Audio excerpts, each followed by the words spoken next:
Hello hi പുതിയൊരു വീഡിയോയിലേക്ക് എല്ലാവർക്കും സ്വാഗതം. അപ്പോൾ ഇന്ന് നല്ല അടിപൊളി സൂപ്പർ ടേസ്റ്റിലൊരു ചിക്കൻ കറി ഉണ്ടാക്കാൻ പോവാണ് കേട്ടോ. അപ്പോൾ എല്ലാവരും ഇതിൻ്റെ റെസിപ്പി കാണുക. എല്ലാവരും ഇതുപോലെ ഒന്ന് ഉണ്ടാക്കി വെക്കട്ടാ. അതിനുവേണ്ടി ഞാൻ ഒരു പാത്രം അടുപ്പത്ത് വെച്ചിട്ടുണ്ട്.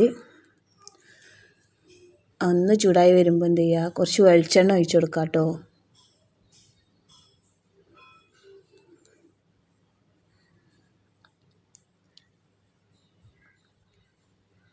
അതിലേക്ക് ഒരു 2 കറുകപ്പട്ട, ഒരു 3-4 ഏലക്കായ്, പിന്നെ ഗ്രാമ്പു എന്നിവ ചേർക്കാം.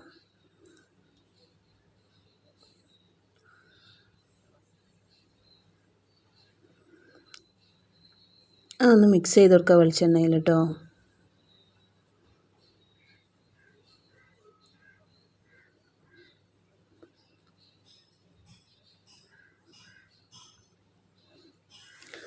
ഒരു 2 കറിവേപ്പില ഇട്ട് കൊടുക്കാം. പിന്നെ 2 സവാള ചെറുതായി അരിഞ്ഞത് അതിൽ ചേർക്കുന്നുണ്ട്. സവാള ഒന്ന് വഴറ്റിയെടുക്കാം.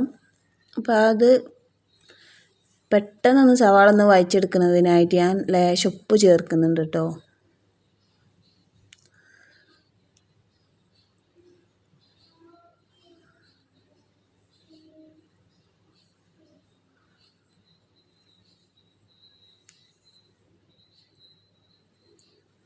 കുറച്ച് സമയം കഴിയുമ്പോഴത്തേനും സവാള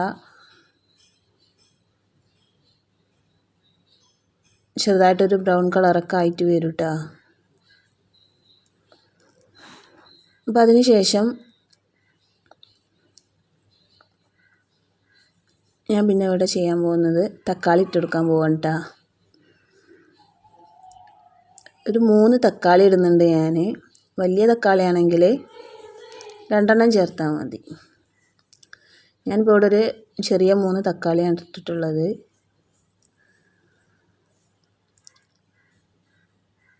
തക്കാളി ഇട്ടതിന് ശേഷം മിക്സ് ചെയ്യൊന്നും വേണ്ട, അങ്ങനെ മേലെ തന്നെ അങ്ങനെ തിന്നോട്ടെ. അതിൻ്റെ മേലെ ഞാൻ ഒരു 3 പച്ചമുളക് അരിഞ്ഞിട്ടിട്ടുണ്ട്. ശേഷം ഈ പാത്രം ഒന്ന് മൂടി വെക്കട്ടോ. അടച്ചു വെച്ചിട്ടുണ്ട്. കുറച്ച് സമയം കഴിയുമ്പോഴത്തേനും തക്കാളിയൊക്കെ നല്ല രീതിയിൽ വെന്തിട്ടുണ്ടാവും. നല്ല രീതിയിൽ തന്നെ അത് വെന്തിട്ടുണ്ടാവും. അപ്പോൾ നമ്മൾ ചട്ടകം കൊണ്ട് തന്നെ ഉടച്ചാൽ ഒടിയണ രീതിയിലായിട്ടുണ്ടാവും തക്കാളിയൊക്കെ കേട്ടോ. ഇതാ ഇതുപോലെ ആയിട്ടുണ്ടാവും. പെട്ടെന്ന് ഒടിഞ്ഞു കിട്ടും.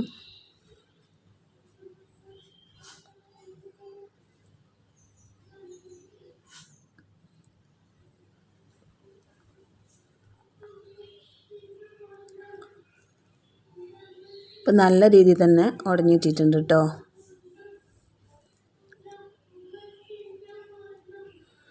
അതിന് ശേഷം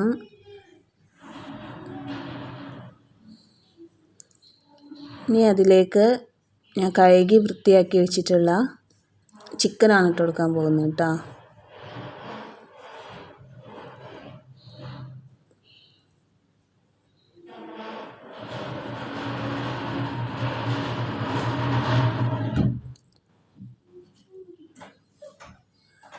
ചിക്കൻ ഇട്ട് കൊടുത്തിട്ടുണ്ട്.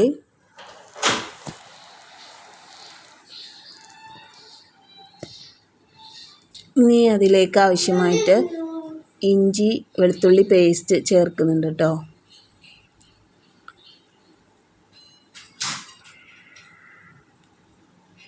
കൂടെ തന്നെ ഗരം മസാല ആണ് ചേർത്തത് കേട്ടോ. അതുപോലെ പെരിഞ്ജീരകപ്പൊടി, മല്ലിപ്പൊടി,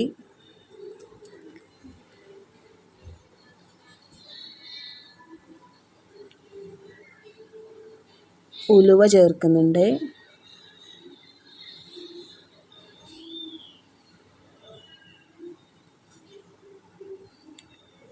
പിന്നെ ഒരു 3 സ്പൂണാണ് ഞാൻ മല്ലിപ്പൊടി എടുത്തിട്ടുള്ളത്. 2 സ്പൂണ് മുളക് പൊടി എടുത്തിട്ടുണ്ട്. 1 സ്പൂൺ മഞ്ഞൾപ്പൊടി ഇട്ടിട്ടുണ്ട് കേട്ടോ. മഞ്ഞൾപ്പൊടി ഇടുന്നത് വീഡിയോയിൽ കുടുങ്ങിയിട്ടില്ല. വീഡിയോ അന്നേരം കട്ടായിരുന്നു കേട്ടോ. അങ്ങനെ ഇതെല്ലാം കൂടെ ഒന്ന് മിക്സ് ചെയ്യാം.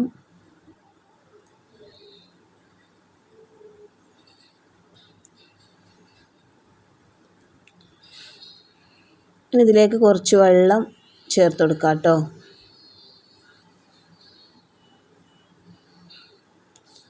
അതൊന്നുകൂടെ മിക്സ് ചെയ്തിട്ട് കൊടുക്കാം.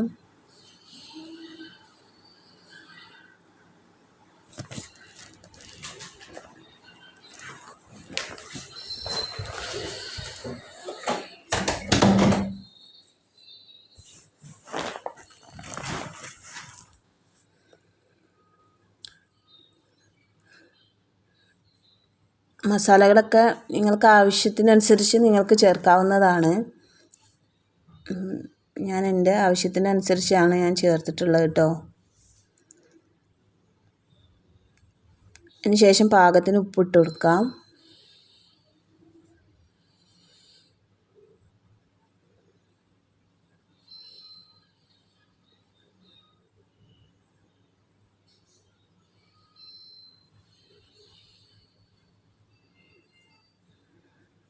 നന്നായിട്ട് വേവിച്ചെടുക്കാം കേട്ടോ. അതിന് ശേഷം ഞാൻ ഇവിടെ അതിൻ്റെ മേലെ കുറച്ച് മല്ലിയിലയും കുറച്ച് കറിവേപ്പിൻ്റെ ഇലയും ഇട്ട് കൊടുക്കുന്നുണ്ട് കേട്ടോ. എന്നിട്ട് പാത്രം അടച്ചു വെച്ച് നല്ല രീതിയിൽ തന്നെ ഒന്ന് വേവിച്ചെടുക്കുക.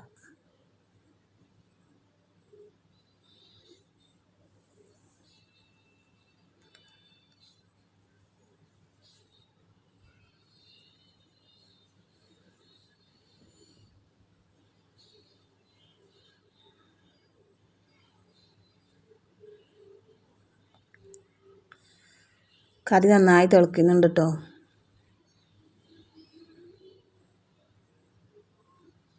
ഒരു പ്രാവശ്യം ഒന്ന് ഇളക്കി കൊടുക്കാം.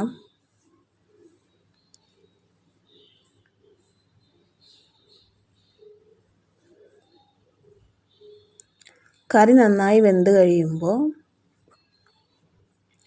അതുപോലെ തന്നെ 2 വേപ്പിൻ്റെ ഇലയും മല്ലിയിലയും ഞാൻ മാറ്റി വെച്ചിട്ടുണ്ട്. അതുകൂടെ അതിലൊന്ന് ആഡ് ചെയ്ത് കൊടുക്കാം കേട്ടോ.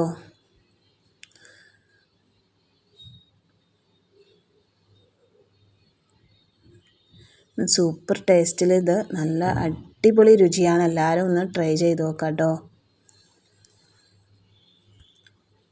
അപ്പോൾ ഓക്കെ ബായ്. ഇന്നത്തെ വീഡിയോ ഇവിടെ അവസാനിക്കുന്നു കേട്ടോ.